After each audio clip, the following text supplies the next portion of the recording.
Hello बच्चों, my self is Bhanu नागर और आज हम लोग जेई मेन शिफ्ट 2 10 अप्रैल को जो पेपर हुआ था उसकी शिफ्ट 2 का डिस्कशन करने के लिए यहाँ पर प्रेजेंट है। ठीक है, तो बच्चों यहाँ पर शिफ्ट 2 के अंदर जो क्वेश्चंस आए थे उनको देख लेते हैं एक बार, क्या उनके सॉल्यूशंस है।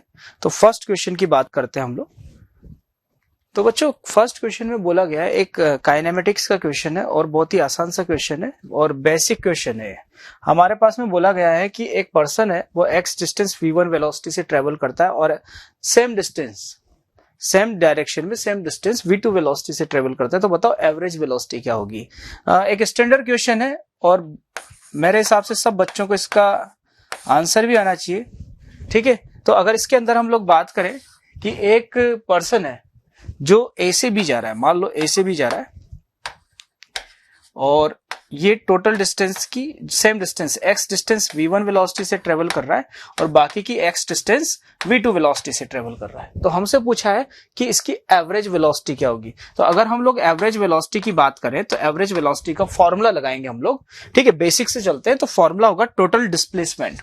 जब ये ए से बी जाएगा, सेम डायरेक्शन में चल रहा है, तो टोटल डिस्प्लेसमेंट हो गया 2x और टोटल टाइम। अब देखो हमें पता है कि ये x डिस्टेंस v1 से चल रहा है और अगली x डिस्टेंस v2 से चल रहा है। तो सेम डिस्टेंस अगर अलग अलग वेलोसिटी से चल रहा है तो टाइम तो अलग अलग लगना ही है।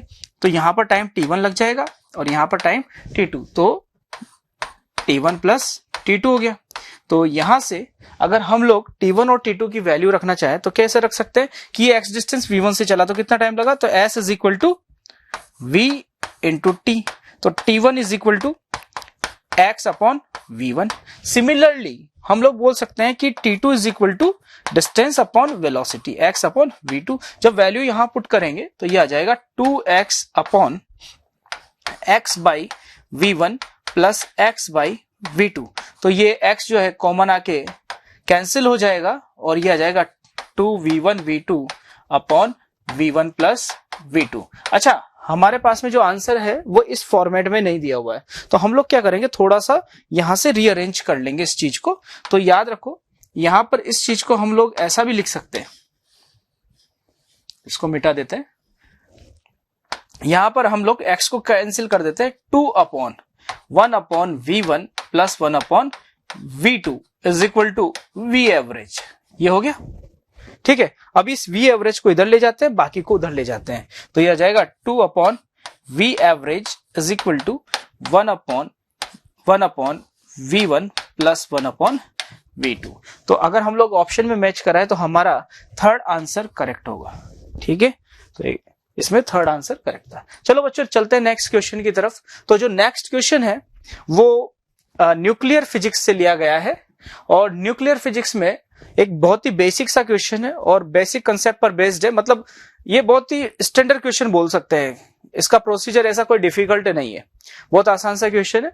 तो इसमें बोला है कि half life of a radio active substance is T. एक रेडियो एक्टिव सब्सटेंस है जिसकी हाफ लाइफ टी है, मतलब टी टाइम में वो आधा डिसइंटीग्रेट हो जाता है। मतलब कितना बचता है, half of the active nuclei आधे हो जाते हैं। ठीक है, सब लोगों को पता है वैसे। The time taken for disintegration 7/8 part of its original mass will be।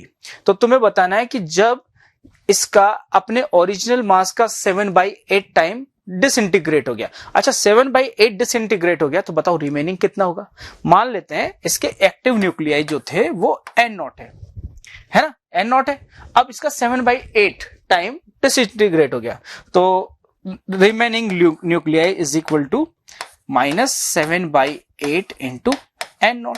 तो कितना बचा भाई हमारे पास में, तो N0/8 1/8 टाइम्स रिमेनिंग रह गया, बाकी 7/8 डिसइंटीग्रेट हो गया। अब हमसे बोला है कि N0 से N0/8 तक डिसइंटीग्रेट होने में कितना टाइम लगेगा, यही ना। 7/8 डिसइंटीग्रेट हो गया तो N0/8 बचा, तो N0 से N0/8 तक डिसइंटीग्रेट होने में कितना टाइम लगेगा। तो देख लेते हैं, हमारे पास में t इज इक्वल टू 0 पर N0 एक्टिव न्यूक्लियर थे। तो फर्स्ट हाफ लाइफ में, तो t टाइम में फर्स्ट हाफ लाइफ में N0/2 हो जाएंगे। अच्छा, नेक्स्ट हाफ लाइफ में कितने हो जाएंगे, इसके भी आधे रह जाएंगे।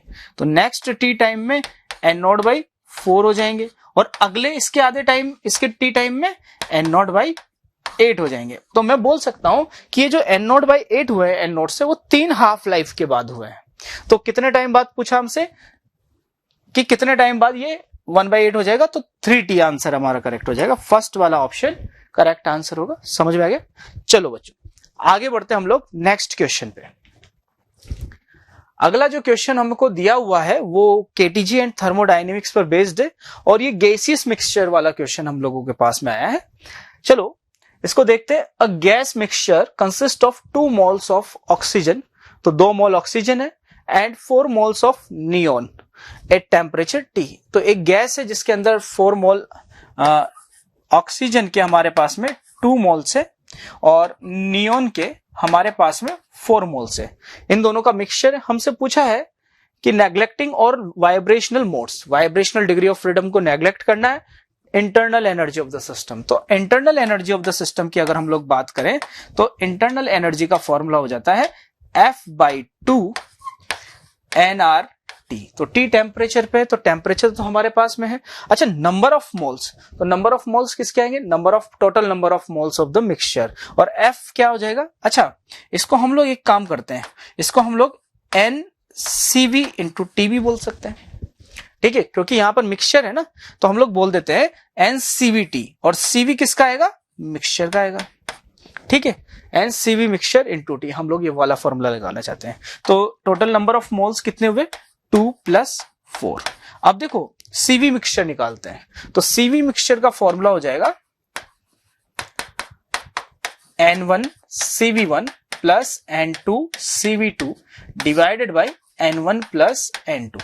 तो N1 है 2। अब देखो ऑक्सीजन की बात करें तो ऑक्सीजन हमारे पास में डायटोमिक है, तो डायटोमिक का CV हो जाएगा F/2R। तो हम लोग बोल सकते हैं यह आ जाएगा, F हो जाएगा हमारे पास में 5/2 × R प्लस ये हो जाएगा 4। अच्छा, नियोन हमारे पास में मोनो एटॉमिक है, तो उसका आ जाएगा 3/2R डिवाइडेड बाई 6। तो ये वैल्यू यहां पर पुट कर देते हैं हम लोग, तो ये आ जाएगा 2 से 2 कैंसिल, ये 2 से 2 टाइम्स, तो 3 × 2 6 + 5 11 R डिवाइडेड बाई 6 × T। तो यहां से हम लोग देखें ये 6 से 6 कैंसिल हो जाएगा, 11 RT इंटरनल एनर्जी आ जाएगी हमारे पास में। ठीक है, तो यहां से चेक करें तो फोर्थ ऑप्शन हमारा करेक्ट आंसर होगा, और यहां पर दिया हुआ है 4th। ठीक है, चलो आगे बढ़ते हैं नेक्स्ट क्वेश्चन की तरफ। तो बच्चों नेक्स्ट क्वेश्चन देखते हैं हम लोग, और नेक्स्ट क्वेश्चन जो है एरर एंड मेजरमेंट से लिया गया है, और ये हम लोगों के पास में वर्नियर कैलिपर का क्वेश्चन है, और वर्नियर कैलिपर में भी 0 एरर वाला क्वेश्चन है।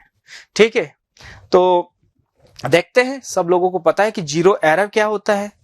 ठीक, तो यहां पर बोला है कि एक एक्सपेरिमेंट में जिसमें वर्नियर कैलिपर का लीस्ट काउंट हम लोगों को दिया है 0.1 mm। ठीक है, when two jaws are joined together, the zero of the vernier scale lies right of the zero of the main scale। ठीक है, अब इसमें बोला है कि जब हम लोग वर्नियर कैलिबर को बिल्कुल बंद रखते हैं, तो हमें पता है वर्नियर कैलिबर को बिल्कुल बंद रखते हैं तो वर्नियर स्केल का 0 और मैन स्केल का 0 बिल्कुल मैच करते हैं। ठीक है, 0-0 वाली स्थिति में आएंगे, बिल्कुल रीडिंग 0 होगी। लेकिन यहां पर वैसा नहीं है कि हमारे वर्नियर स्केल के अंदर कुछ एरर है। ठीक है, ये मान लो ये मैन स्केल हो गया। अब ये मैन स्केल हो गया और ये मैन स्केल का 0 है, लेकिन हमारा वर्नियर स्केल थोड़ा सा खराब है। इसको थोड़ा मिटा देते हैं, हमारा वर्नियर स्केल थोड़ा सा खराब है, और ये जो मैच कर रहा है वो थोड़ा सा आगे मैच कर रहा है। गलत बना दिया हमने, इसका 0 तो ये रहा, और ये इसका 0 इधर है, तो ये यहां पर मैच कर रहा है। ये वर्नियर स्केल का 0 है, ये बिल्कुल बंद करते हैं तो 0 पर नहीं आ रहा है, थोड़ा सा आगे आ रहा है, और बोल रहा है कि 6th division of the vernier scale coincide with the main scale division. तो ये मैन स्केल डिवीजन है, और मैन स्केल का कोई डिवीजन वर्नियर स्केल के 6th डिवीजन से कोइंसाइड कर रहा है। तो मान लेते हैं ये वर्नियर स्केल का 6th डिवीजन है, और ये क्लोज वाली पोजीशन में एग्जैक्टली मैन स्केल के किसी डिवीजन के साथ में आ रहा है। तो इसका मतलब हम लोग समझ सकते हैं कि वर्नियर स्केल की रीडिंग कितनी हुई? 6। वर्नियर स्केल रीडिंग है हमारे पास में 6। अच्छा, मैन स्केल रीडिंग कौन सी हुई? मैन स्केल रीडिंग हम लोग बोलते हैं कि जहां पर वर्नियर स्केल का 0 मैन स्केल के जिस डिवीजन से आगे होता है वो मैन स्केल की रीडिंग होती है। तो देखो, मैन स्केल में वर्नियर स्केल का जो 0 है वो मैन स्केल के 0 से थोड़ा सा आगे, तो मैन स्केल रीडिंग कितनी आ गई भाई हमारे पास में? मैन स्केल रीडिंग हमारे पास में तो 0 आ रही है। और वर्नियर स्केल रीडिंग वो होती है जिसमें वर्नियर स्केल का कोई भी डिवीजन मैन स्केल के किसी डिवीजन से कोइंसाइड कर जाए। तो यहां पर मैन स्केल रीडिंग हमारे पास में 0 है, वर्नियर स्केल रीडिंग हमारे पास में 6 है। तो इसका 6th डिवीजन कोइंसाइड कर रहा है, लेकिन इसका जो 0 है वर्नियर स्केल का वो मैन स्केल के 0 से आगे। अच्छा, 1 के थोड़े से आगे होता तो उसकी रीडिंग 1 लिखते अपन, है ना? ठीक है, चलो। तो हम लोग अगर इसमें 0 एरर निकालना चाहे, मतलब जब ये बंद वाली पोजीशन में होगा, जब ये क्लोज पोजीशन में होगा तो 0 एरर। 0 एरर मतलब जब पूरा बंद होगा तो इसकी रीडिंग कितनी आ रही है वो निकाल रहे हैं। 0 एरर मतलब बिल्कुल क्लोज वाली पोजीशन में होगा तो इसकी रीडिंग कितनी है, तो रीडिंग निकालनी है अपन को। 0 एरर लिख रहा हूं रीडिंग को मैं, तो रीडिंग होगा मैन स्केल रीडिंग, तो मैन स्केल रीडिंग 0 है, plus vernier scale reading into least count, तो लीस्ट काउंट है 0.1 mm। तो हमारे पास में 0 एरर आ गया 0.6 mm। ठीक है, तो ये तो 0 एरर आ गया। अब देखो, हमसे आगे बोला है कि जब हम लोग किसी भी ऑब्जेक्ट का मेजरमेंट करते हैं कि इसका स्फेरिकल बॉब है, उसकी डायमीटर को मेजर कर रहे हैं, तो the 0 of the vernier scale lies in between. अब देखो, अब इसने बोल दिया है कि जब हम लोग डायमीटर का मेजरमेंट कर रहे हैं तो 0 जो है 3.2 और 3.3 के बीच में, मतलब वर्नियर स्केल का जो 0 है वो 3.2 से आगे है और 3.3 से पीछे है। इसका मतलब मेन स्केल रीडिंग कितनी आई? 3.2 से आगे है ना, इसका मतलब मैं बोल सकता हूं 3.2 सेंटीमीटर से आगे, तो vernier main scale reading 3.2 centimetre या 32 mm आ गई। क्लियर? अब हम लोग बात करते हैं 4th division of the vernier scale coincide with the main scale division. Vernier scale का 4th डिवीजन मेन स्केल के किसी डिवीजन से एग्जैक्टली कोइंसाइड करता है, कोलिनियर होता है। इसका मतलब वर्नियर स्केल रीडिंग कितनी हुई? Vernier scale reading is equal to 4 हो गई, है ना? तो अब हमसे पूछा है कि reading of the Bob, diameter of the Bob. तो रीडिंग की अगर हम लोग बात करें तो देखो, ये जो रीडिंग निकालेंगे ये एरर वाली रीडिंग आएगी, क्योंकि हमें पता है कि 0.6 mm तो पहले से ही था उसमें, है ना? 0.6 mm पहले से ही था, तो जो भी साइज हम लोग मेजर करेंगे उसमें 0.6 ज्यादा निकलेगा।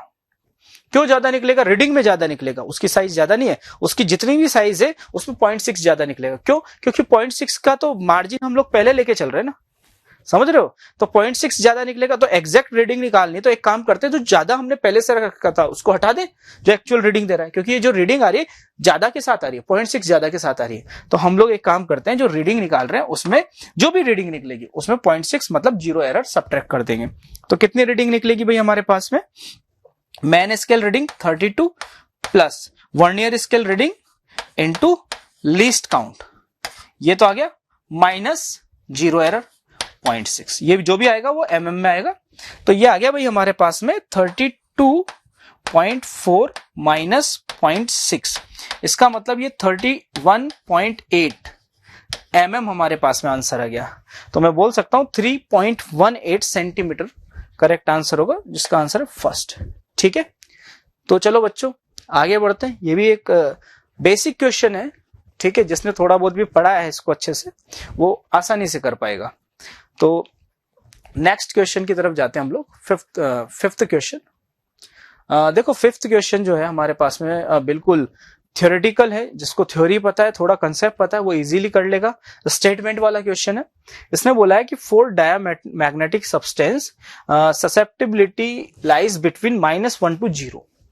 ठीक है, तो ये जो मैग्नेटिक ससेप्टिबिलिटी है -1 से 0 के बीच में होती है डायमैग्नेटिक सब्सटेंस के लिए। तो तुम लोगों ने पढ़ा होगा डायमैग्नेटिज्म, तो उसमें ससेप्टिबिलिटी की वैल्यू नेगेटिव होती है। बिल्कुल सही बोल रहा है। अच्छा, ये बोल रहा है कि diamagnetic substance when placed in an external magnetic field tends to move from stronger to weaker part of the field.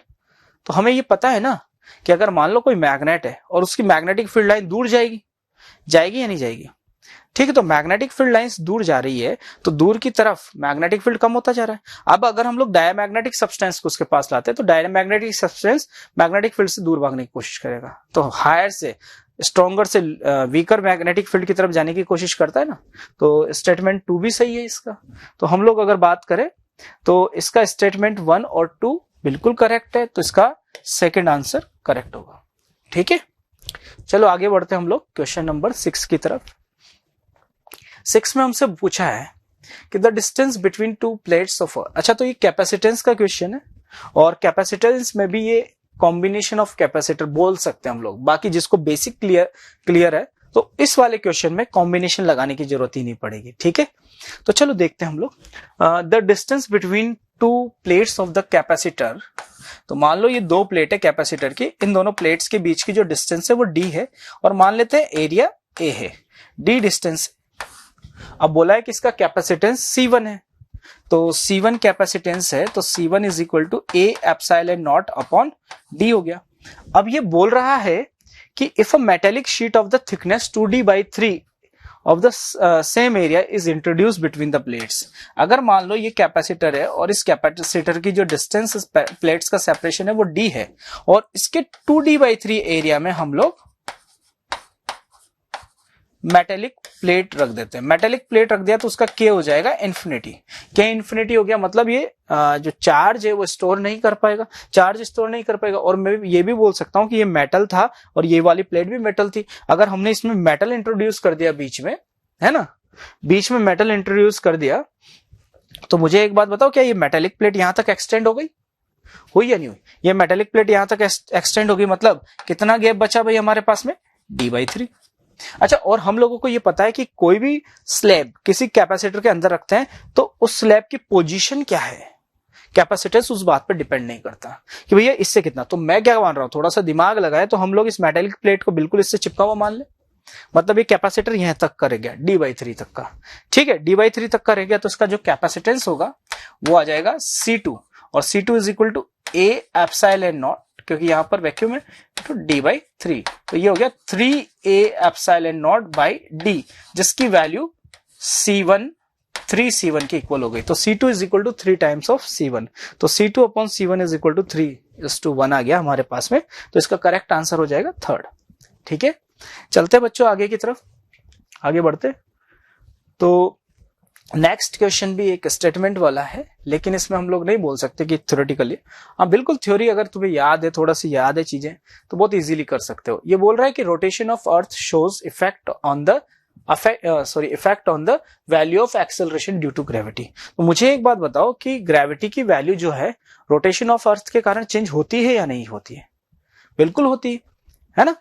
और ये बोल रहा है कि the effect of rotation of the earth on the value of G at equator is minimum and that at the pole is maximum, और कि equator पे minimum होता है और पोल पर मैक्सिमम होता है G। हमने पढ़ा है, देखो इसको देख सकते हैं, हमने पढ़ा भी है ये कि भैया पोल्स पर ग्रेविटी ज्यादा होती है, इक्वेटर पे मिनिमम होती है। मान लो ये अर्थ रोटेट कर रही है ओमेगा से, और ये हो गया हमारा इक्वेटर और ये हो गया पोल। अब अगर मान लो एक ऑब्जेक्ट जिसका मास m है, ये इक्वेटर पे रखा हुआ है, इक्वेटर पे रखा है, तो ये अर्थ इसको mg से इधर खींचेगी। अच्छा, ये अर्थ पे रखा है तो अर्थ के साथ घूम रहा होगा तो इस पर सेंट्रीफ्यूगल फोर्स बाहर लग रहा होगा m⍵²r। तो अगर मैं नेट फोर्स देखूं तो ये मेरे पास में नेट फोर्स आ जाएगा mg माइनस ⍵²r। अच्छा, अब मैं ये यहां पर बोल सकता हूं कि यहां पर इस ऑब्जेक्ट पर जो फोर्स लग रहे हो अर्थ के कारण ही लग रहे होंगे, तो अर्थ के कारण जो नेट फोर्स आता है वो m इंटू जी इफेक्टिव बोल देते हैं। तो जी इफेक्टिव, तो जो ग्रेविटेशनल एक्सेलरेशन आया हमारे पास में जी इफेक्टिव, वो आ गया G माइनस ⍵² इंटू r। तो रोटेशन का इफेक्ट आ रहा है, बिल्कुल आ रहा है, तो ये पहला वाला स्टेटमेंट तो करेक्ट हो गया। अब दूसरा कि ये इक्वेटर पर मिनिमम होता है और पोल पर मैक्सिमम, तो चलो पोल पर बना लेते। तो जब हम लोग पोल पर बात करें तो mg नीचे लगेगा, अच्छा m⍵² किधर लगेगा, तो ये ऐसे सर्कल में घूम रहा है। अच्छा, ऐसे सर्कल में घूम रहा है जिसकी रेडियस 0 है, तो रेडियस 0 है तो सेंट्रीफ्यूगल फोर्स 0 हो गया। तो यहां पर मैं बोल सकता हूं कि इस पर जो नेट फोर्स आएगा पोल पर वो mg के इक्वल ही है, तो ग्रेविटेशनल एक्सेलरेशन की वैल्यू g हो गई। तो इक्वेटर पर मिनिमम g आ रहा है और पोल पर मैक्सिमम, तो इक्वेटर से पोल पर जाते हैं तो g की वैल्यू डिक्रीज होती है। ठीक है, तो इसका जो फर्स्ट और सेकंड दोनों स्टेटमेंट करेक्ट है, तो इसका करेक्ट आंसर आ जाएगा 2। ठीक, चलो आगे बढ़ते हैं हम लोग। Question number 8।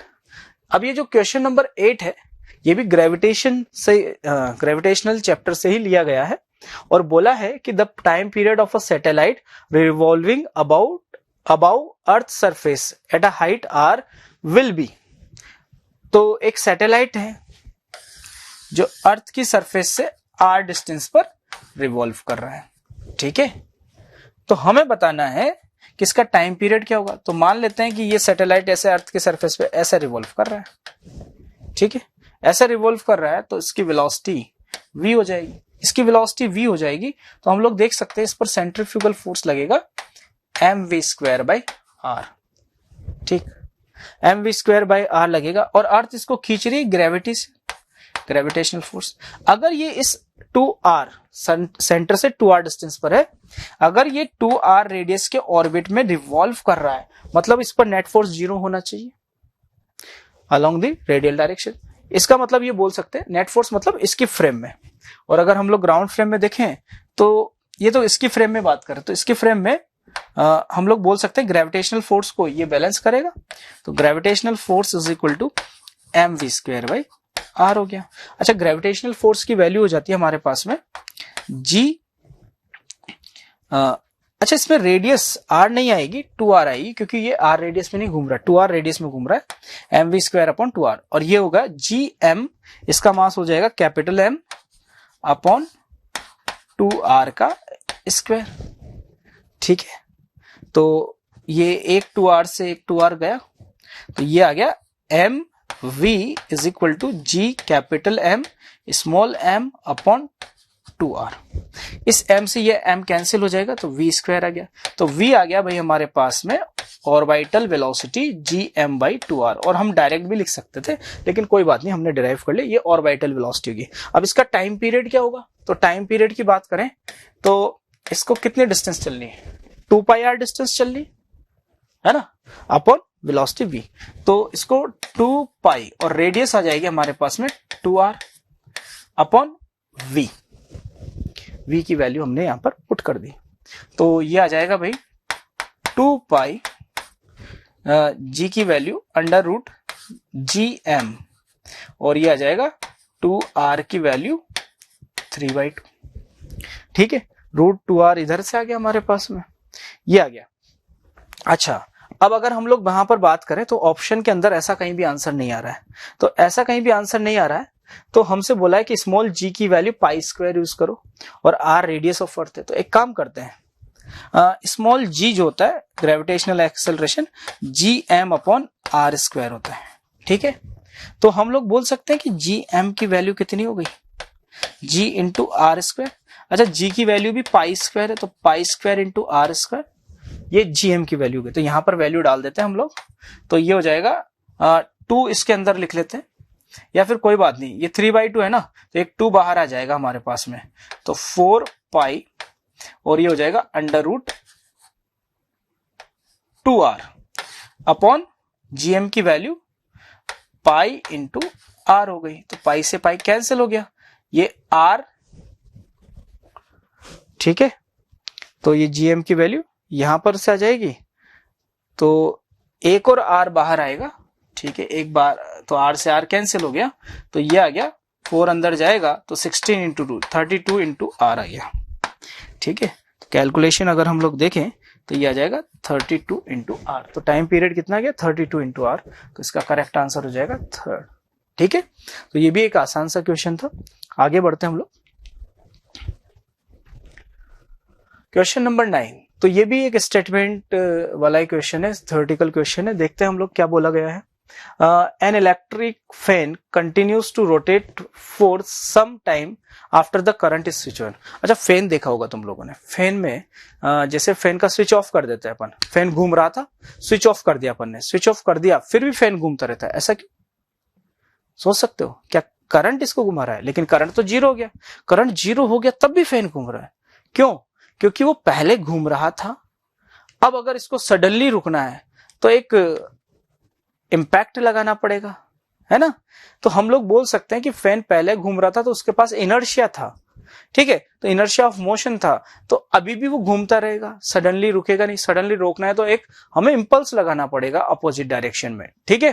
तो इनर्शिया के कारण ये घूम रहा था। रीजन है fan continues to rotate due to inertia of motion, ठीक है, बिल्कुल सही बोल रहा है। इनर्शिया ऑफ मोशन, मोशन में था तो कीप ऑन मूविंग, फैन जो है वो घूमता रहेगा, ठीक है। तो इसका जो आंसर हो जाएगा हमारे पास में दोनों स्टेटमेंट और रीजन करेक्ट है।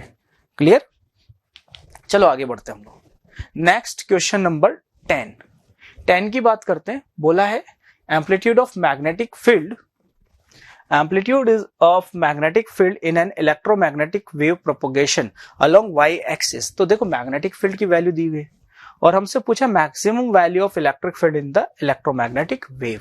अच्छा, तो देखो ये भी एक ये ईएम वेव का क्वेश्चन है और बड़ा ही आसान से फॉर्मूले पर बेस्ड है। क्या तुम लोगों को ये पता है कि इलेक्ट्रिक फील्ड और मैग्नेटिक फील्ड के एम्पलीट्यूड में क्या रिलेशन होता है? अच्छा, किसका मैग्नीट्यूड ज्यादा होता है, इलेक्ट्रिक फील्ड या मैग्नेटिक फील्ड? तो हमें पता है कि इलेक्ट्रिक फील्ड का मैग्नीट्यूड ज्यादा होता है, मैग्नेटिक फील्ड का कम होता है। और रिलेशन क्या होता है?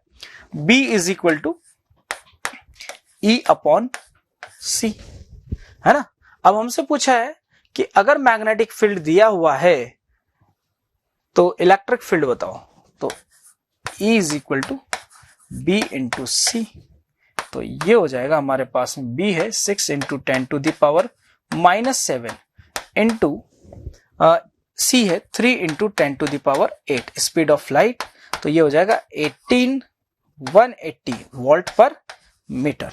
तो इसका करेक्ट आंसर आ जाएगा सेकंड। बड़ा ही आसान सा क्वेश्चन था, फॉर्मूला बेस्ड। चलो आगे बढ़ते हैं हम लोग। नेक्स्ट क्वेश्चन नंबर 11 की बात करते हैं। क्वेश्चन नंबर 11 में बोला है a gas is compressed adiabatically, एक गैस को एडियाबेटिकली कंप्रेस किया है। तो केटीजी एंड थर्मोडायनेमिक्स का फिर से आ गया है क्वेश्चन। तो एक क्वेश्चन हम लोग पहले कर चुके हैं, अगला क्वेश्चन है, 2 क्वेश्चन आ गए, है ना। A gas is compressed adiabatically, which one of the following statement is not true? बताओ, एडियाबेटिक कंप्रेशन की बात कर रहे हैं या एडियाबेटिक प्रोसेस की बात कर रहे हैं, तो कौन सा स्टेटमेंट गलत है? There is no heat supplied to the system.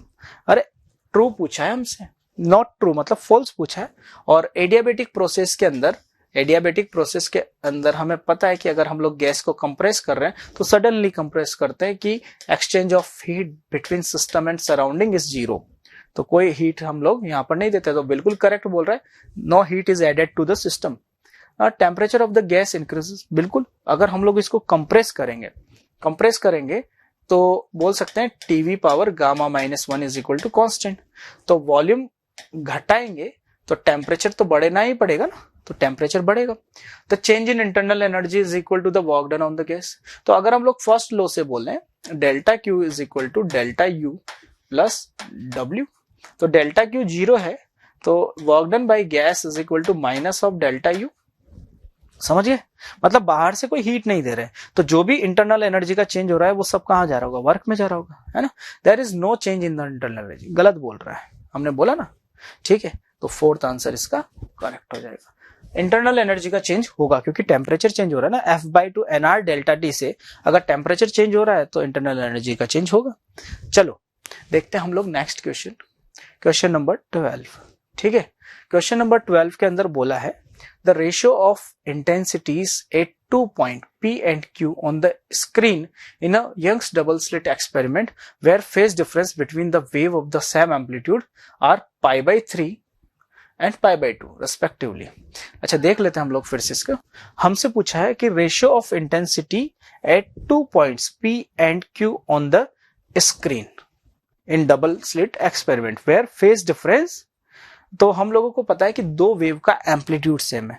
अगर 2 वेव का एम्पलीट्यूड सेम है तो इंटेंसिटी सेम होगी, और इंटेंसिटी सेम है तो इंटेंसिटी का जो रिलेशन हो जाता है 4I0 cos स्क्वायर θ/2 हो जाता है, φ/2 हो जाता है।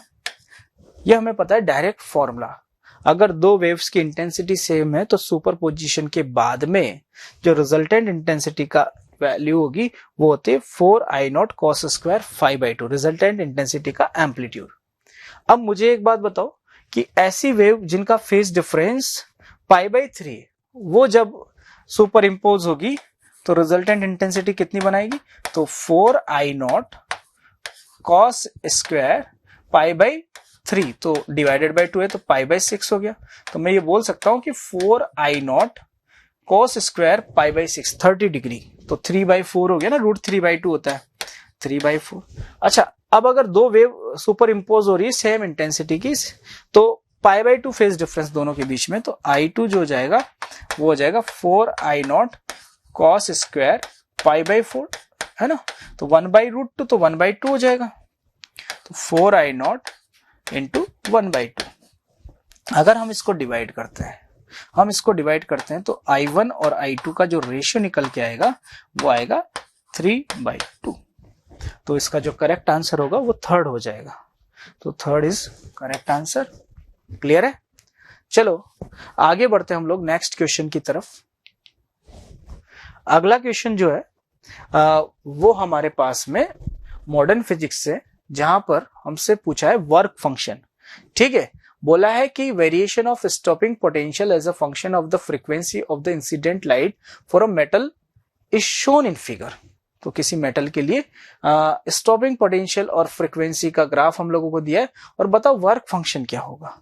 तो अगर हम लोग इसके अंदर देखें, ठीक है, वर्क फंक्शन की बात करें, तो हम लोग यहां पर देख सकते हैं कि स्टॉपिंग पोटेंशियल और वर्क फंक्शन में क्या रिलेशन होता है। तो स्टॉपिंग पोटेंशियल मतलब स्टॉपिंग पोटेंशियल को हमें पता है ना कि K max is equal to H nu minus phi, और K max is equal to EVS stopping potential H nu minus phi.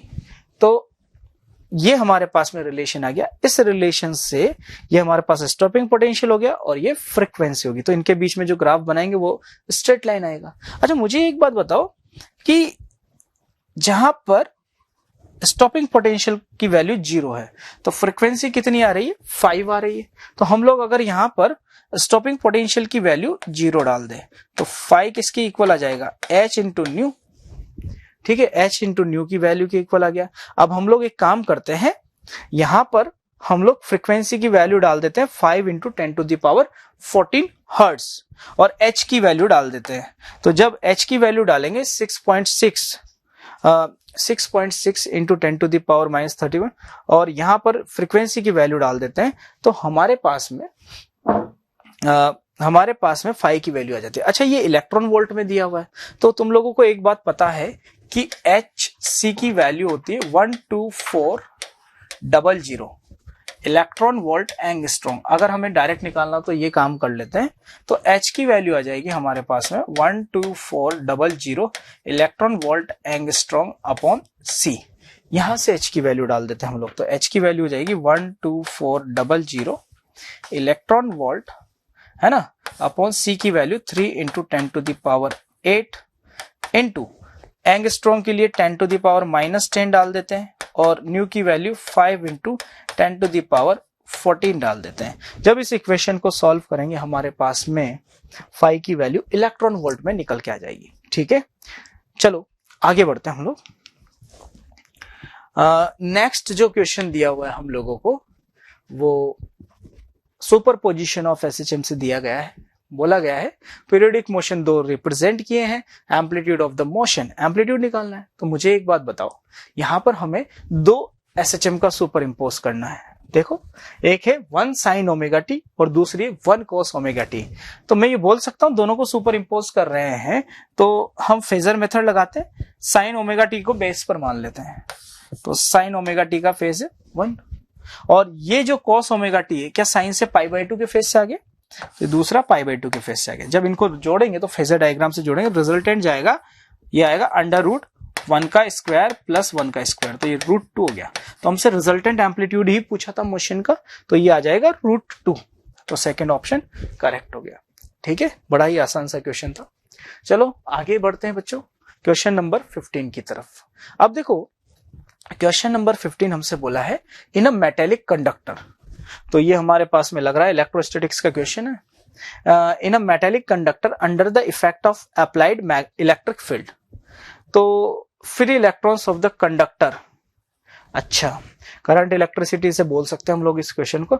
एक मेटेलिक कंडक्टर है और under the effect of applied electric field, हमने इलेक्ट्रिक फील्ड लगाया, the free electrons of the conductor, free electrons किधर जाएंगे, drift from higher potential to a lower potential. तो अगर हम लोग एक वायर की बात करते हैं, मुझे एक बात बताओ, एक वायर है, अब ये मेटेलिक वायर होती है ना, जैसे कॉपर वायर है, कॉपर वायर को सर्किट में कनेक्ट करते हैं करंट इलेक्ट्रिसिटी में, तो ये मान लो हायर पोटेंशियल है, ये लोअर पोटेंशियल है, तो हायर पोटेंशियल तो इलेक्ट्रिक फील्ड किधर जनरेट हुआ है, हायर पोटेंशियल से लोअर पोटेंशियल की तरफ। अच्छा, अगर इलेक्ट्रिक फील्ड हायर पोटेंशियल से लोअर पोटेंशियल जनरेट हुआ है तो बताओ फोर्स किधर लगेगा, इलेक्ट्रिक फोर्स इधर लगेगा नहीं पे इलेक्ट्रॉन्स पे, तो इलेक्ट्रॉन्स किधर मूव करेंगे, नेगेटिव टू पॉजिटिव, तो लोअर पोटेंशियल से हायर पोटेंशियल मूव करते हैं electrons, drift from higher potential to lower potential, higher से लोअर नहीं करते इलेक्ट्रॉन, ठीक है। Move in the curve path from lower potential to higher potential, तो लोअर पोटेंशियल से हायर पोटेंशियल में मूव करते हैं, moves with the uniform velocity throughout the lower to higher. देखो ये लोअर से हायर जब मूव करते तो यूनिफॉर्म वेलोसिटी से तो नहीं करते क्योंकि एक्सेलरेशन आ रहा है, तो ये वाला ऑप्शन सही हो सकता था, लेकिन इसने यूनिफॉर्म वेलोसिटी बोलते, गलत हो गया, ये तो गलत ही है। अच्छा ये सही लग रहा है हमें, और moves in the straight line path in the same direction, गलत हो गया ये हमारे पास में, तो सेकंड ऑप्शन इसका करेक्ट हो गया। अच्छा कर्व पाथ में क्योंकि हमें पता है कि रैंडम मोशन करते रहते हैं और इसका ड्रिफ्ट होता जाता है इधर की तरफ, तो इसका सेकंड ऑप्शन करेक्ट हो गया, ठीक है। चलो आगे बढ़ते हैं हम लोग, क्वेश्चन नंबर 16 देखो इलास्टिसिटी से आया है हमारे पास में क्वेश्चन, तो इसमें बोला गया है कि Young's modulus of material of wire A and B are in the, Young's modulus का रेशियो दिया है, तो देख लेते हैं, Y A upon Y B is equal to 1:4, ये दे दिया, while its area of cross section are in the ratio, area of cross section भी दिया है, ए का एरिया और बी का एरिया ऑफ क्रॉस सेक्शन का रेशियो 1:3 है, ठीक है। और हमसे बोला है if the same amount of the load is applied to both the wires, दोनों पे सेम फोर्स लगा रहे हैं, ठीक है, the amount of elongation produce in the wire and, अच्छा इलोंगेशन का रेशियो, तो इलोंगेशन का फॉर्मूला होता है हमारे पास में delta L is equal to F L upon A Y, ठीक है। अब हमसे बोला है कि लोड सेम लगाया है, दोनों की लेंथ हमारे पास में सेम है, बोला है ना लास्ट में same length of the wire A and B, तो लेंथ सेम है, फोर्स सेम है, तो बताओ इलोंगेशन किसके इनवर्सली प्रोपोर्शनल हुआ, एरिया इनटू वाई, तो delta of L A upon delta of L B is equal to A of B Y of B upon A of A into Y of A, ये आ गया। अब देखो A of B upon A of A जो है 3 आ जाएगा, और y of b upon y of a जो आ जाएगा 4 आ जाएगा, तो ये आ रहा है 12 का रेशियो आ रहा है 12:1, तो सेकंड ऑप्शन करेक्ट हो गया हमारे पास में, ठीक है। चलो बच्चों आगे बढ़ते हैं हम लोग, ये एक आसान सा क्वेश्चन निकला है ना, आगे बढ़ते हैं हम लोग नेक्स्ट क्वेश्चन पे। तो देखो अगला क्वेश्चन तो और आसान है, प्रोजेक्टाइल मोशन का काइनेमेटिक्स में दूसरा क्वेश्चन आ रहा है, एक तो पहला वाला क्वेश्चन ही काइनेमेटिक्स का था, अभी नेक्स्ट वाला क्वेश्चन भी काइनेमेटिक्स का है। 2 projectiles are projected at 30 degree and 60 degree with the horizontal with same speed, तो मान लो कोई प्रोजेक्टाइल को अगर यू स्पीड से हम प्रोजेक्ट कर रहे हैं थीटा एंगल पे, ठीक, the ratio of maximum height attend by the 2 projectiles respectively, तो बताओ मैक्सिमम हाइट का फॉर्मूला क्या होता है, मैक्सिमम हाइट का फॉर्मूला होता है you square sine square theta upon 2g, यही होता है ना। अब दोनों की मैक्सिमम हाइट का रेशियो निकाले तो दोनों की स्पीड सेम है, g सेम है, तो अगर हम लोग बोले कि हाइट का रेशियो है तो h1 upon h2 is equal to sine square theta 1 upon sine square theta 2, तो साइन स्क्वायर का रेशियो आ जाएगा, तो साइन स्क्वायर थीटा 1 की अगर हम लोग बात करें तो 30 डिग्री है यहाँ पर, और यहाँ पर कितना है वो देख लेते हैं, यहाँ साइन स्क्वायर 30 डिग्री h1 के लिए और दूसरे के लिए 60 डिग्री का स्क्वायर हो गया, तो यहाँ पर ये आ जाएगा 1/4 और ये आ जाएगा 3/4, तो रेशियो आएगा हाइट का 1:3, ठीक है, तो करेक्ट आंसर हो गया थर्ड, ठीक है। चलो आगे बढ़ते हैं हम लोग, अब नेक्स्ट जो क्वेश्चन दिया है एक सबसे लीक सेट के डिफरेंट टॉपिक जो है हमारे पास में पीओसी प्रिंसिपल ऑफ कम्युनिकेशन उससे दिया गया है, और देखते हैं क्या क्वेश्चन पूछा है। A message signal of frequency 3 kilohertz is used to modulate a carrier signal of 1.5 megahertz, the bandwidth of the amplitude modulation wave. तो एम्पलीट्यूड मॉड्यूलेटेड वेव की जो बैंडविड्थ होती है delta F is equal to 2 times of F M होती है. याद है सब लोगों को? डायरेक्ट फॉर्मूला बेस्ड है. Bandwidth is equal to 2 times of F M. अब देखो मैसेज की फ्रीक्वेंसी क्या होगी. तो हाई फ्रीक्वेंसी जो वेव होती है वो करियर वेव होती है. तो करियर वेव की फ्रीक्वेंसी 1.5 मेगाहर्ट्ज है और मैसेज जो है हमारा वो हो गया 3 मेगाहर्ट्ज. तो 2 इंटू 3 किलोहर्ट्ज सॉरी, तो 6 किलोहर्ट्ज इसका करेक्ट आंसर है. तो डायरेक्ट आंसर आ गया. बहुत ही आसान सा question option number 4 is correct answer. ठीक है, चलो आगे बढ़ते हैं हम लोग नेक्स्ट क्वेश्चन की तरफ. Question number 19. अब देखो पीओसी का साथी सेमीकंडक्टर, दोनों साथ साथ ही पढ़ाए जाते हैं आसपास, है ना. तो उससे भी एक क्वेश्चन आया है. देखो, if each diode has a forward bias resistance of 25 ohm in the below circuit.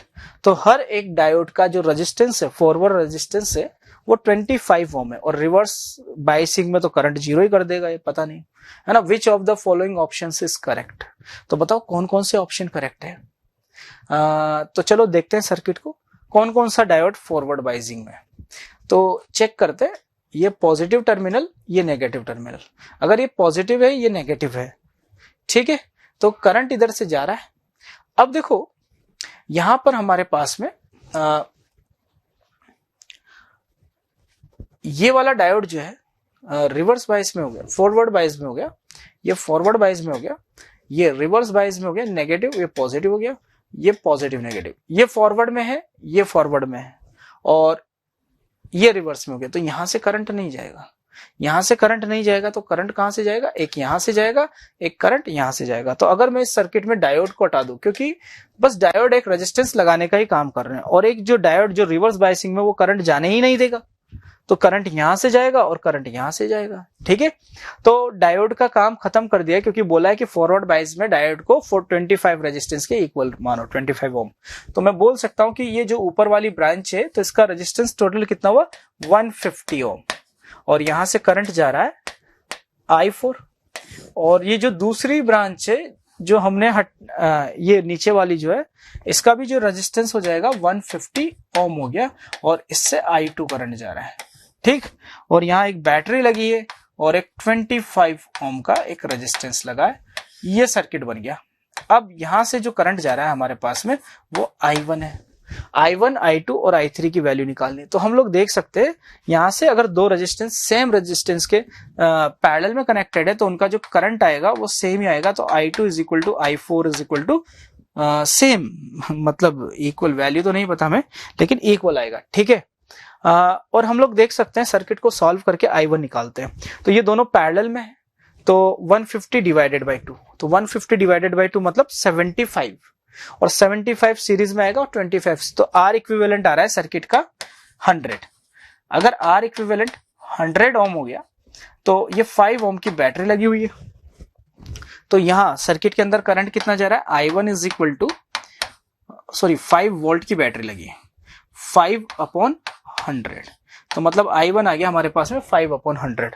अब देखो ये I1 इधर जा रहा है, तो इधर जब जाएगा तो दो सेम रेजिस्टेंस कनेक्टेड है, तो आधा आधा चला जाएगा I1 बाई 2 और ये भी मैं बोल सकता हूं I1 बाई 2. तो हमें I1 की वैल्यू निकालनी नहीं थी वैसे तो ये हो गया I2 is equal to I1 by 2, मतलब I1/I2 इज इक्वल टू 2 आ गया हमारे पास में.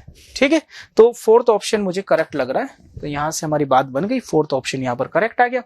ठीक है, तो इसमें सॉल्यूशन की भी कोई जरूरत नहीं थी, ये वाला पार्ट हमने एक्स्ट्रा किया. हमें पता है कि I1 करंट जा रहा है, इधर बटेगा, आधा आधा जाएगा, तो I1 is equal to I2 is equal to I1 by 2.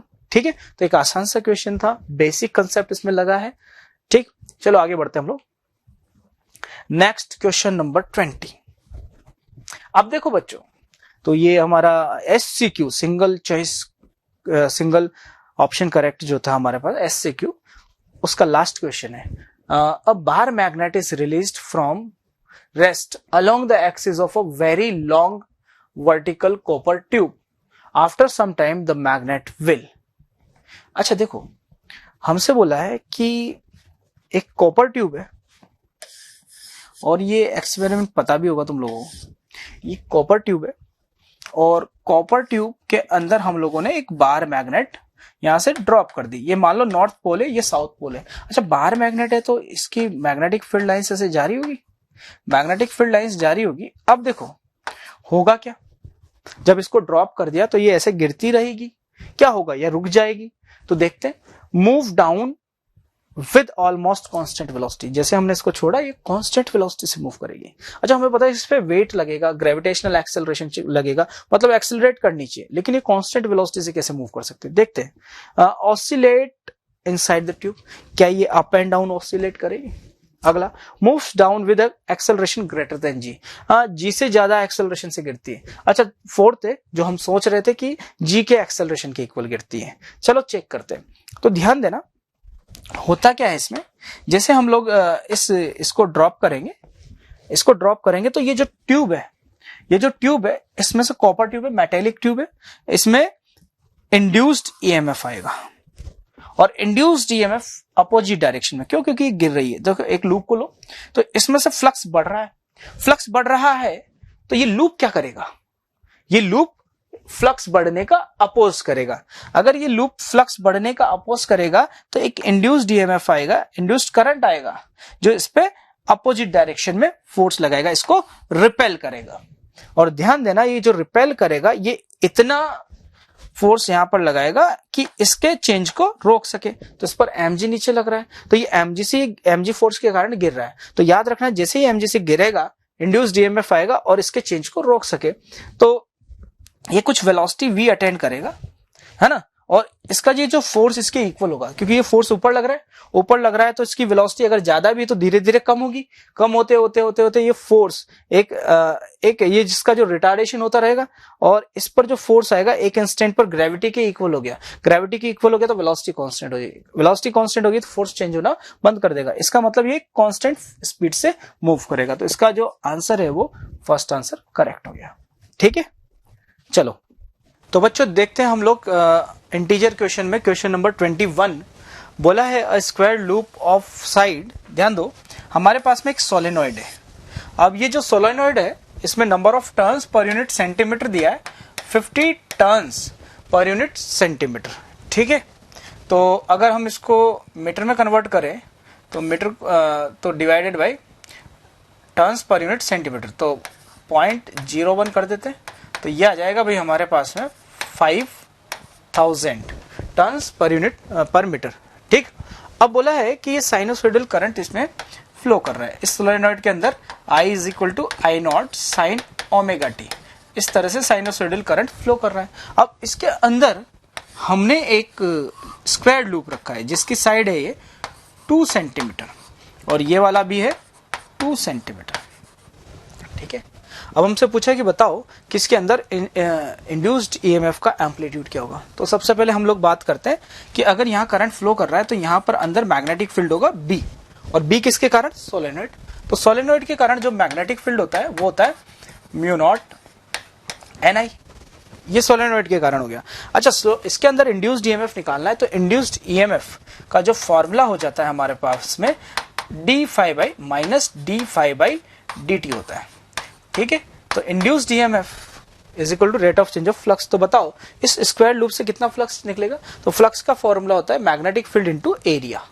तो मैग्नेटिक फील्ड कितना है, ये आ जाएगा d/dt।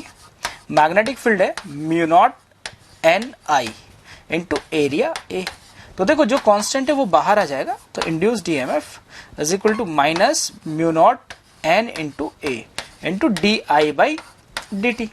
और हमें पता है कि I = I0 sin omega T है, तो di/dt हमारे पास में हो जाएगा I0 omega cos omega T.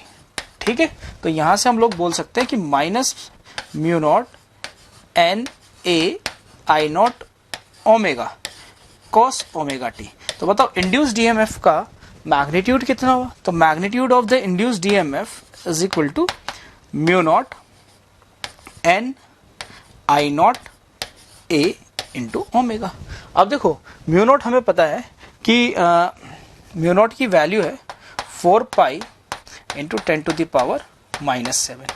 n की वैल्यू हमें पता है कि 5000 है और I की वैल्यू हमें पता है, I की वैल्यू 2.5 एम्पियर है, इनटू एरिया हो जाएगा 2 into 2 into 10 to the power -4, और यहां पर ओमेगा है, ये जो है frequency, angular frequency 700 radian per second है, तो ये 700 हो गया, एंगुलर फ्रीक्वेंसी 700 हो गया। ठीक है, तो जब इसमें वैल्यू, इन वैल्यूज को सॉल्व करोगे तो हमारे पास में ईएमएफ की वैल्यू आ जाएगी 44, ठीक है, इंटू 10 टू द पावर -4, तो इसका करेक्ट आंसर आ जाएगा 44। चलो बच्चों आगे बढ़ते हैं नेक्स्ट क्वेश्चन की तरफ। अब ये जो क्वेश्चन है ये एसएचएम का क्वेश्चन है। हमसे बोला है कि एक रेक्टेंगुलर ब्लॉक है 5 kg का, एक हॉरिजॉन्टल स्प्रिंग से कनेक्टेड है। तो मान लो ये ब्लॉक हो गया, इसका मास m है और एक ये हॉरिजॉन्टल स्प्रिंग से कनेक्टेड है, स्प्रिंग कांस्टेंट k है।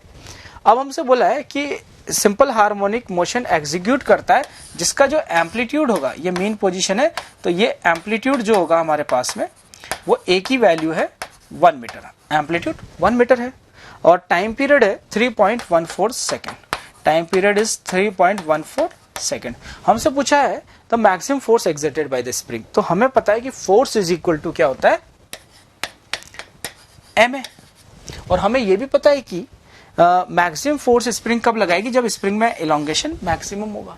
अच्छा, मैक्सिमम इलोंगेशन कितना होगा, तो हम लोग बोल देते हैं इस पर फोर्स लग रहा है स्प्रिंग फोर्स Fs और इसका एक्सेलरेशन मैक्सिमम, तो स्प्रिंग फोर्स की मैक्सिमम वैल्यू जो होगी m into omega square into a, maximum acceleration, समझ रहे हो, मैक्सिमम एक्सेलरेशन ओमेगा स्क्वायर हो गया। तो m की वैल्यू हो गई भाई हमारे पास में 5, ओमेगा की वैल्यू कैसे निकाले, तो हम लोगों को टाइम पीरियड दिया है, तो time period is equal to 2 pi by omega, तो देख सकते हो तो ओमेगा की वैल्यू 2 आ जाएगी, क्योंकि 3.14 पाई हो जाता है, पाई से पाई कैंसिल, तो 4 इंटू एम्पलीट्यूड 1 है, तो इसकी जो वैल्यू आ जाएगी 20 न्यूटन आ जाएगी, तो करेक्ट आंसर आ गया 20 न्यूटन, तो देख सकते हो आंसर 20 न्यूटन हो जाएगा। चलो आगे बढ़ते हैं हम लोग नेक्स्ट क्वेश्चन की तरफ। नेक्स्ट क्वेश्चन में हमसे बोला है कि lowest wavelength of Lyman series.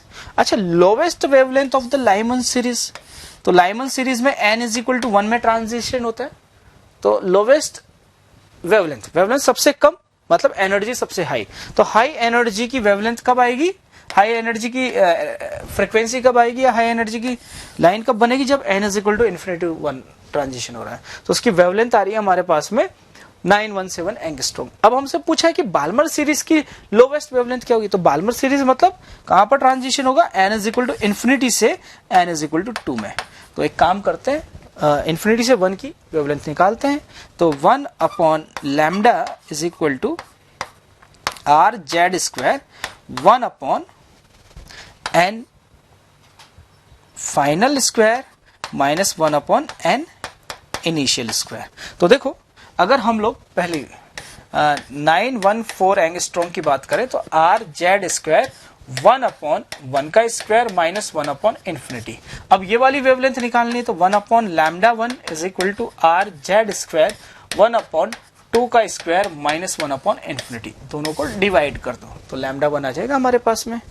ठीक है, चलो आगे बढ़ते हम लोग। तो ये मॉडर्न फिजिक्स का एक आसान सा क्वेश्चन था। आगे बढ़ते हम लोग नेक्स्ट क्वेश्चन की तरफ। देखो नेक्स्ट क्वेश्चन हमारे पास में फ्लूइड मैकेनिक्स से लिया गया है और फ्लूइड मैकेनिक्स में कंटिन्यूटी प्रिंसिपल पर बेस्ड क्वेश्चन है। इसमें हमसे बोला है कि area of cross section of the outlet का एरिया हम लोगों को दिया गया है 10 mm स्क्वायर और cross section of the piston मतलब यहाँ का जो एरिया है पिस्टन का एरिया हम लोगों को दिया है, तो cross sectional area of the piston, तो ये जो पिस्टन है इसका एरिया जो है हमारे पास में वो 2 सेंटीमीटर स्क्वायर है और पिस्टन की वेलोसिटी हम लोगों को दी हुई है,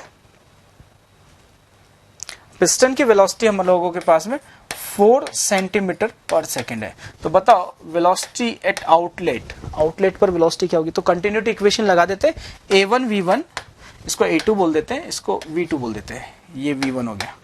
तो a1 v1 is equal to a2 v2, तो a1 हो गया 2 into 4 is equal to a2 हो गया 10। अब ये mm से सेंटीमीटर में कन्वर्ट करना है तो -2 इंटू v2 हो जाएगा हमारे पास में v2। तो जो आंसर आएगा वो सेंटीमीटर पर सेकंड में आ जाएगा। यहां पर देख सकते हो 1/100 हो गया, ये ऊपर जाएगा तो v2 is equal to 80 centimetre per second. तो आंसर आ गया भाई हमारे पास 80।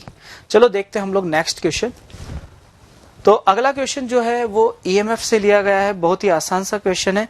ध्यान दो, हमसे इस ओ वाले पॉइंट पर मैग्नेटिक फील्ड की वैल्यू पूछिए। तो हमें पता है कि यहां से अगर करंट आई जा रहा है तो इस वाली वायर के कारण तो मैग्नेटिक फील्ड जीरो है, क्योंकि इसके कोलिनियर है, और इसी के भी जीरो है। जो मैग्नेटिक फील्ड आएगा वो केवल ये सेमी सर्कुलर लूप के कारण आएगा, और सेमी सर्कुलर लूप के कारण जो मैग्नेटिक फील्ड आएगा वो आएगा mu not I upon 4r, ये आ जाता है। तो अगर हम लोग यहां पर वैल्यू डाल दे, म्यू नॉट की वैल्यू हो जाएगी 4 पाई इंटू 10⁻⁻7, और आई की वैल्यू हो जाएगी 14 अपॉन 4 इंटू आर जो हो जाएगा 2.2 इंटू 10⁻⁻2। तो इससे हमारे पास में मैग्नेटिक फील्ड की वैल्यू निकल के आ जाएगी। ठीक है, चलो आगे बढ़ते हैं हम लोग। नेक्स्ट क्वेश्चन जो है हमारे पास में ज्योमेट्रिकल ऑप्टिक्स से लिया गया है। तो ज्योमेट्रिकल ऑप्टिक्स से ये पहला क्वेश्चन आया हमारे पास में। बोला है कि दो लेंस है, और दो लेंस जो है इस लेंस 1 से ऑब्जेक्ट 6 मीटर डिस्टेंस पे है, और दोनों लेंस के बीच की डिस्टेंस 10 मीटर है। पूछा है कि फोकल लेंथ जो है f1 की वो 24 सेंटीमीटर है, और f2 की जो फोकल लेंथ है वो 9 सेंटीमीटर है। The distance between the two lens is 10 centimetre. ठीक है, the distance between the object and the image formed by the system of the two lenses. तो ऑब्जेक्ट और फाइनल इमेज के बीच की डिस्टेंस निकालनी। तो हम लोग यहाँ देख सकते हैं, तो पहली इमेज जो बनाएगा वो लेंस 1 बनाएगा। तो पहली इमेज अगर लेंस 1 बनाएगा तो फॉर्मूला लगा देते हैं 1/v minus 1/u is equal to 1/f। तो हम लोग देख सकते हैं ये नेगेटिव हो जाएगा, ये पॉजिटिव हो जाएगा। तो 1/v माइनस, अच्छा u जो होगा -6 हो जाएगा, is equal to 1/f, positive आएगा 24। तो यहां से 1/v1 की बात कर लेते हैं, यह आ जाएगा 1/24 माइनस 1/6। एलसीएम लिया 24, तो यह आएगा 1 माइनस 4। तो v1 is equal to -8, -8 centimetre आ गया v1। मतलब पहली इमेज जो है वो -8, ऑब्जेक्ट यहां है तो नेगेटिव साइड पर इमेज बन रही है, मतलब पहली इमेज जो है यहां पर बनेगी। अब ये जो पहली इमेज बन रही है वो इस वाले लेंस के लिए ऑब्जेक्ट का काम करेगी। तो ये जो रे जाएगी ये इसके पास में जाएगी ना, तो ये पहली इमेज जो बनी इसके लिए ऑब्जेक्ट का काम करेगी। तो 8 + 10, 18 सेंटीमीटर डिस्टेंस पर ये इमेज है जो इसके लिए ऑब्जेक्ट का काम कर रही है। तो ये कितने डिस्टेंस पर इमेज बनाएगा? तो 1/v माइनस, अच्छा ये नेगेटिव हो जाएगा, ये पॉजिटिव हो जाएगा, तो -18 बोल सकते हैं इसको डायरेक्ट। -18 is equal to 1/9। तो 1/v is equal to 1/9 minus 1/18। तो ये हो जाएगा 18, 2 - 1, तो v2 18 सेंटीमीटर। तो ये इधर 18 सेंटीमीटर डिस्टेंस पर इमेज बनाएगा। तो ये हो जाएगा भाई हमारे पास में 18, और ये हो गया 18, तो 36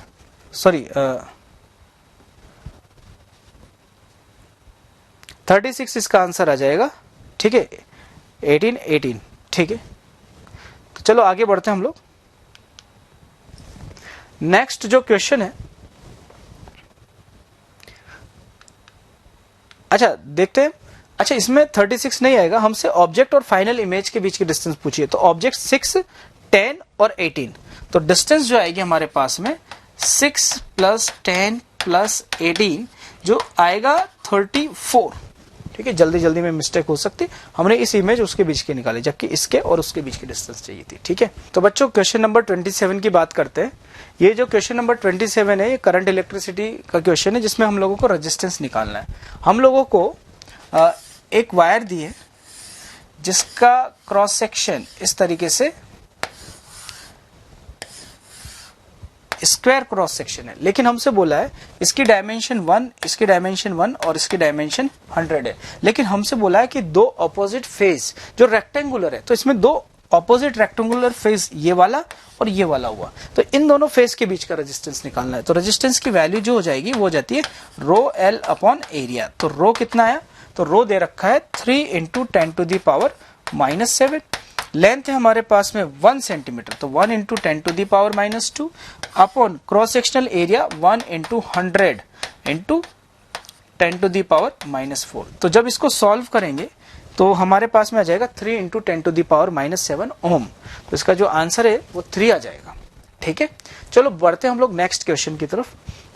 नेक्स्ट क्वेश्चन जिसमें हमसे बोला है कि एक फोर्स है acts on the origin of the coordinate system. तो एक फोर्स किसी कोऑर्डिनेट सिस्टम के ओरिजिन पे लगता है, torque about the point 2, -3 is. तो मुझे एक बात बताओ, टॉर्क का जो फॉर्मूला होता है वो होता है R vector cross F vector.